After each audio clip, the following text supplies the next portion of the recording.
Welcome back guys, एक बार फिर आप सभी का स्वागत है हमारे चैनल पर यानी ओफू के चैनल पर इकोनॉमिक्स बाय ओफू में।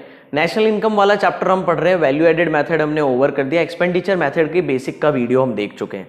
एक बार चाहो तो जाके उसको वापस देख लो। फिर आज हम 2 क्वेश्चन सॉल्व करने वाले हैं, वो 2 क्वेश्चंस देखिएगा, ठीक है। एक बार मैं आपको याद दिला दूं, एक्सपेंडिचर मेथड से जीडीपी एमपी निकलता है, वैल्यू एडेड मेथड से भी जीडीपी एमपी निकलता था। एक्सपेंडिचर मेथड से जीडीपी एमपी निकलता है CIGX minus M, private final या personal final consumption expenditure. I में ही सारे लोचे होते हैं, आई को एंड में देखते हैं। G for government final consumption expenditure, X minus M यानी export minus import. Okay, I यानी आई के 3 नाम मैंने लास्ट वीडियो में आपको बताए थे, gross domestic capital formation, gross capital formation, gross investment. Gross domestic अगर फिक्स्ड वर्ड आ जाए तो फिक्स्ड वर्ड को हटाने के लिए हमें क्या करना होता है, चेंज इन स्टॉक ऐड करना होता है। अगर ग्रॉस वर्ड यूज होते हुए फिक्स्ड वर्ड आया तो केवल चेंज इन स्टॉक प्लस करो, आपका काम हो जाएगा। अगर net domestic fix capital formation यानी एन वर्ड आ गया तो पहले आपको चेंज इन स्टॉक ऐड करके उसे नेट डोमेस्टिक कैपिटल फॉर्मेशन बनाना पड़ेगा और फिर आप उसमें डेप्रिसिएशन ऐड करोगे, तब आपके पास वो ग्रॉस डोमेस्टिक कैपिटल फॉर्मेशन बनेगा, ठीक है। तो आइए स्टार्ट करते हैं हम हमारे 2 क्वेश्चंस।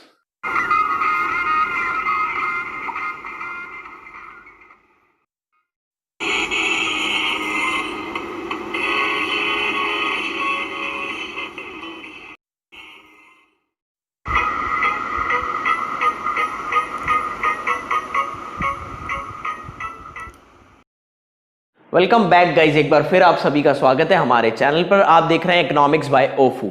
ओके, इकोनॉमिक्स में हम नेशनल इनकम पढ़ रहे थे। नेशनल इनकम में हम मेजरमेंट ऑफ नेशनल इनकम, और उसमें हमारा चल रहा है सेकंड टॉपिक। फर्स्ट टॉपिक था वैल्यू एडेड मेथड और सेकंड टॉपिक था एक्सपेंडिचर मेथड। एक्सपेंडिचर मेथड के बेसिक का मैं पूरा आपको एक वीडियो दे चुका हूं। अब बेसिक्स के बाद आते हैं क्वेश्चंस की बात। क्वेश्चन में आज हमारा ये पहला ही क्वेश्चन है। ओके, एक्सपेंडिचर मेथड से क्या निकलता था बेटा? एक्सपेंडिचर मेथड से निकलता है GDPMP। एक्सपेंडिचर मेथड से निकलता है GDPMP। सर GDPMP कैसे निकलता है? CIGX minus M. Okay sir, जरा फुल फॉर्म बताइए। C का मतलब होता है बेटा private final consumption expenditure, I का मतलब होता है अपना gross domestic capital formation, gross capital formation या फिर ग्रॉस इन्वेस्टमेंट। G का मतलब government final consumption expenditure, X minus M का मतलब export minus import. Okay, private final consumption expenditure, gross investment, gross capital formation, gross domestic capital formation, government final consumption expenditure, export minus import. Okay, GDPMP निकलता है expenditure method से, और इत्तेफाक से इस question में भी हमको क्या दिया है, calculate GDP eight market price, यानी GDPMP हमको कैलकुलेट करना है। तो आइए क्वेश्चन पढ़ते हैं। प्राइवेट फाइनल कंजम्पशन एक्सपेंडिचर यानी C हमारे काम की चीज हमको दिख गई। गवर्नमेंट फाइनल कंजम्पशन एक्सपेंडिचर यानी कि G हमारे काम की चीज हमको दिख गई।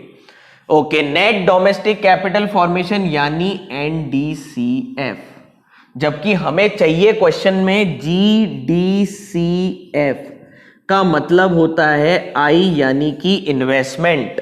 इन्वेस्टमेंट निकालने के लिए हमें GDCF चाहिए, लेकिन क्वेश्चन में NDCF चाहिए। दुनिया में कहीं पे भी अगर पीछे के सारे लेटर मैच होते हैं और आगे के लेटर N और G हो तो उसका मतलब नेट और ग्रॉस होता है। नेट डोमेस्टिक कैपिटल फॉर्मेशन हमें चाहिए gross domestic capital formation. Gross बड़ा होता है, नेट छोटा होता है। नेट से ग्रॉस की तरफ यानी छोटे से बड़े की तरफ जाने के लिए हम प्लस करते हैं डेप्रीसिएशन। छोटे से बड़े की तरफ जाने के लिए हम क्या प्लस करते हैं? डेप्रीसिएशन। ओके, ठीक है, तो ये रहा हमारा डेप्रीसिएशन। चेंज इन स्टॉक हमारे काम का नहीं, अभी हमारे किसी काम का नहीं है। नेट इंपोर्ट, नेट इंपोर्ट ये हमारे काम के हैं। बाकी net factor income from abroad अभी हमारे काम का नहीं, NIT हमारे काम का नहीं। ओके सर, इनकी वैल्यूज क्या है? NDCF की वैल्यू है आपकी 450 और डेप्रीसिएशन की वैल्यू है आपकी 100। तो 450 प्लस 100, आइए पुट करते हैं वैल्यूज को। C की वैल्यू 1040, C की वैल्यू 1040। I की जगह पुट करोगे आप 450 प्लस 100। ओके, G गवर्नमेंट की जगह आप पुट करोगे 860। अब होता है एक्सपोर्ट माइनस इंपोर्ट, तो नेट इंपोर्ट दे रखे हैं आपको -60, तो यहां पे आएगा -60। ओके सर, ये एक बार वापस बताओ, जब भी आपको नेट इंपोर्ट दिया हो तो अगर माइनस का दिया होगा तो प्लस हो जाएगा और प्लस का दिया होगा तो माइनस हो जाएगा। इससे अच्छा और छोटी ट्रिक बता देता हूं आपको, जब नेट इंपोर्ट दिया हो तो आप क्या करा करिए, एक्सपोर्ट माइनस और फिर उसको ब्रैकेट में लिख दीजिए करिए 1040 plus 550 plus 860 plus 0 minus minus plus 60। Okay, ये हो गया 1590 प्लस 860 प्लस 60। ओके, ये दोनों मिला के आपका हो गया 2450 प्लस 60, ये हो गया आपका 2510 आ गया हमारा आंसर। चेक करना है, चेक कर लो एक बार बुक में से, बुक में एक्सपेंडिचर मेथड के जो अनसॉल्व क्वेश्चन दिए वहीं से सेकंड क्वेश्चन पिक करा है मैंने, ठीक है। ओके, बिल्कुल आसान क्वेश्चन था, सिंपल बेसिक मेथड का क्वेश्चन था और कुछ भी नहीं करना था। धीरे धीरे हम इसमें लेवल अप करेंगे और 2-3 क्वेश्चंस करेंगे तो अच्छे से आने लग जाएगा।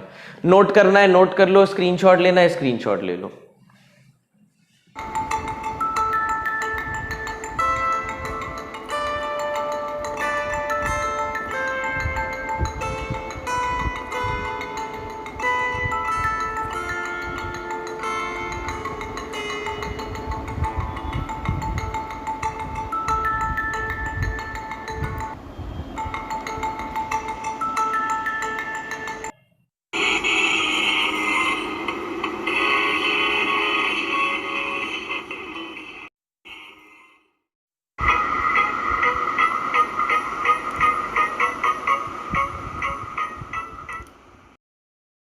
वेलकम बैक गाइज, एक बार फिर आप सभी का स्वागत है अगले क्वेश्चन की तरफ ब्रेक के बाद। ओके, क्या क्वेश्चन है हमारा अब की बार, कैलकुलेट नेशनल इनकम। ये तो बताया नहीं कौन सा method, value added method, expenditure method. हो सकता है एग्जाम में ऐसा आपके साथ हो कि वो आपको बताएगा नहीं कि कौन सा मेथड है, लेकिन जब आप क्वेश्चन पढ़ोगे तो धीरे धीरे आपको आइडेंटिफाई होगा कौन सा मेथड है। देखिए क्वेश्चन में आपको दे रखा है पर्सनल फाइनल कंजम्पशन एक्सपेंडिचर यानी कि सी, गवर्नमेंट फाइनल कंजम्पशन एक्सपेंडिचर यानी कि जी, सी जी ये सारी चीजें तो एक्सपेंडिचर मेथड में आती थी। कहां आती थी? एक्सपेंडिचर मेथड पे। Gross domestic fix capital formation GDFCF। Okay, इसके बाद चेंज इन स्टॉक दे रखा है आपको। ओके, डेप्रीसिएशन D दे रखा है, नेट एक्सपोर्ट दे रखे हैं यानी X माइनस M आपको नेट दे रखा है। इसके बाद NFIA दे रखा है क्वेश्चन ने, NFIA।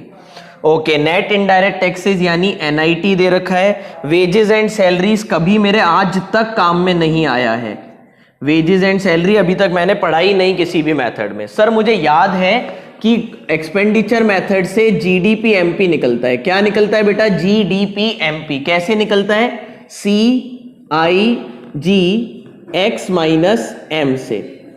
सब जगह प्लस का साइन लगा दिया आपने। कौन सा साइन लगा दिया? प्लस का।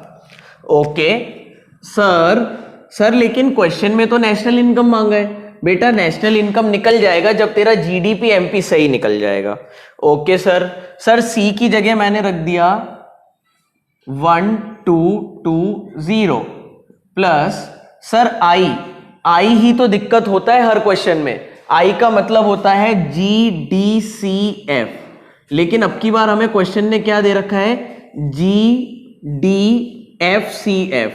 सर इसका मतलब gross domestic fix capital formation दे रखा है, जबकि हमें ग्रॉस डोमेस्टिक कैपिटल फॉर्मेशन चाहिए। सर ये F जो है ना बीच का F, इसको हटाने के लिए सर हम ऐड करते हैं चेंज इन स्टॉक। क्या ऐड करते हैं? Change in stock. Okay, GDFCF आपका 770 है। आप इसमें चेंज इन स्टॉक यानी कि 300 ऐड कर दो तो ये क्या बन जाएगा? ये बन जाएगा GDCF। ये क्या बन जाएगा? GDCF। तो सर यहां पे मैंने लिखा 770 प्लस 300। ओके सर, इसके बाद G यानी government final consumption expenditure question ने सीधा सीधा दिया हुआ है 890। और नेट एक्सपोर्ट भी आपको दे रखे हैं, direct export minus import 135। Okay, मैंने यहां पे लिखा 1220 प्लस 1070 प्लस 890 प्लस 135। इन सबको प्लस करो आप तो कितना आ रहा है आपका? जल्दी से प्लस करो, आप लोग तो घर पे हो। 1220 प्लस 1070 अपना हो गया 2290, 2290 प्लस 8090 हो गया अपना क्या कहते हैं 3180, 3180 प्लस 135 3315। ओके सर, लेकिन क्वेश्चन ने हमसे नेशनल इनकम मांगा है, आप समझ क्यों नहीं रहे हो? हाँ सुनो बेटा, नेशनल इनकम का मतलब होता है NNPFC। नेशनल इनकम का मतलब क्या होता है? NNPFC। NNPFC कैसे निकलता है सर? NNPFC जो हमारा होता है वो निकल सकता है सर GDP MP से। सर GDP MP से NNPFC तक आप जा सकते हो। मैंने पूछा बता बेटा कैसे जा सकता हूं? सर ग्रॉस बड़ा होता है, नेट छोटा होता है। ग्रॉस से नेट पे जाने के लिए आप डेप्रीसिएशन का एडजस्टमेंट करो। सर DP छोटा होता है, NP बड़ा होता है। DP से NP पे आने के लिए आप प्लस NFIA करो। और सर MP बड़ा होता है, FC छोटा होता है। MP से FC पे आने के लिए माइनस करो आप NIT को। ठीक है बेटा। सर GDP MP जो अभी अभी आपका निकाला है आपने, उसमें से ये सारे एडजस्टमेंट करके आप NNPFC तक जा सकते हो।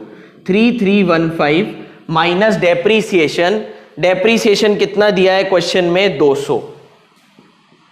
NFIA आपको नेगेटिव दिया हुआ है, प्लस माइनस का 100। ओके, और उसके बाद आपका आता है net indirect taxes minus 120। Okay, 3315 minus 200 minus 100 minus 120, यानी 3315 माइनस 300 420। इसमें से 420 माइनस करो, 2895 आपका आंसर आ रहा है। 2895 आपका आंसर आएगा। नोट करना है नोट कर लो, स्क्रीनशॉट लेना है स्क्रीनशॉट ले लो। The board is all yours. आज की मेहनत यहीं समाप्त होती है। एक दो क्वेश्चंस और इसके कल करेंगे।